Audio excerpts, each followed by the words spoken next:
নমস্কার, আমি সুজিত মণ্ডল, জলপাইগুড়ির পাটকারা কলোনি থেকে।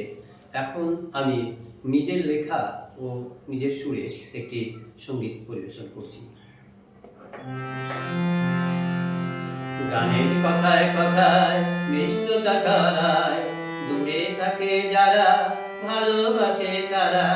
গানের মিষ্টি সুরে মন যে সবার ঘরে, পুলকিত হয় মন ধিতাং ধিতাং বলে, পুলকিত হয় মন ধিতাং ধিতাং বলে।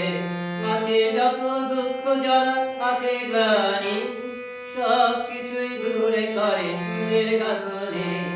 আছে যত দুঃখ যারা আছে গ্লানি, সব কিছুই দূরে করে সুরের গাথনে। মানভঞ্জন হয় গানে হাসে অভিমানী, মানভঞ্জন হয় গানে হাসে অভিমানী। আহ্লাদিত হয় শিশু সদার গানে গানে, স্মৃতির জালে জড়িয়ে পড়ে সকল